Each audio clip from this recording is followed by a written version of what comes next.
సూర్యాపేట జిల్లా కోదాడ పట్టణంలో ఎమ్మెల్సీ ఎన్నికల ప్రచారంలో భాగంగా కోదాడలో ఏర్పాటు చేసిన ఆత్మీయ సమ్మేళన సమావేశంలో ఉమ్మడి వరంగల్, ఖమ్మం, నల్గొండ ఎమ్మెల్సీ అభ్యర్థి తెలంగాణ జనసమితి అధ్యక్షులు ప్రొఫెసర్ కోదండరాం పాల్గొన్నారు। ఈ కార్యక్రమంలో ఆయన మాట్లాడుతూ ప్రచార తీవ్రత పెంచడంతో పట్టాభద్రుని ఓటు రేటు 10,000కు పెరిగిందని కోదండరాం ఎద్దేవా చేశారు। తెలంగాణ ప్రభుత్వం తెలంగాణ ఉద్యమకారులను గాలి కొదిలేసిందని, కొట్లాడి తెచ్చుకున్న రాష్ట్రంలో ఉద్యమకారులకు న్యాయం జరగలేదని ఆవేదన వ్యక్తం చేశారు।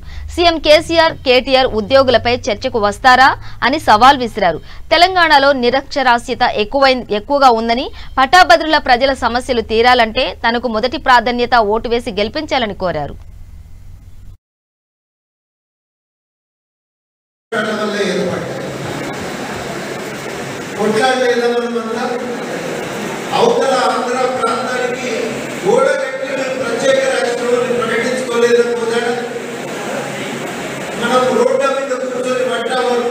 మనం కొట్లాడకపోతే తెలంగాణ వచ్చేదా?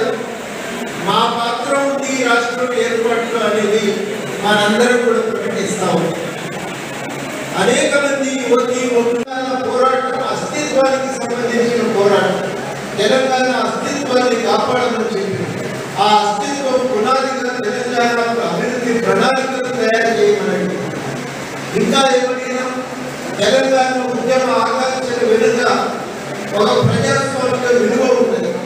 ఈ రాష్ట్రం మనది, మనందరి జీవితంలో అత్యంత విలువైనటువంటిది। మనిషి సృష్టించలేనిది ప్రాణం ఉన్నది। ఆ ప్రాణాన్ని తెలంగాణ కోసం వదిలేసి తెలంగాణ రాష్ట్రాన్ని సాధించినట్టు ఇంతమంది త్యాగాల పునాది మీద ఏర్పడిన ప్రభుత్వంలో మనమేం వాళ్ళ ఆసనాలు అడగలేదు, వాళ్ళ ఆస్తులు అడగలేదు। కానీ ప్రభుత్వం ఏం చెప్పాలి? ఏం చెప్పడానికి వాళ్ళ దగ్గర ఆ ప్రజాస్వామిక విలువలు గౌరవించమని, పాటించమని మాత్రమే ఈ పాలకులను అడిగింది। 6 సంవత్సరాలు మనం కొట్లాడుతూనే ఉన్నాం। 4 సంవత్సరాలు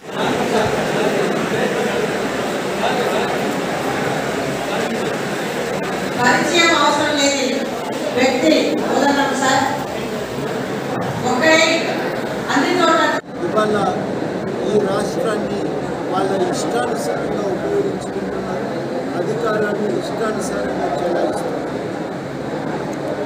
ఒక చట్టము, రాజ్యాంగము అనే దేనిపై కూడా గౌరవం లేదు, ఇష్టానుసారంగా ఇవాళ అధికారాన్ని చెలాయిస్తున్నారు।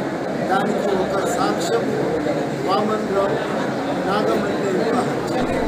అదేవిధంగా ఇవాళ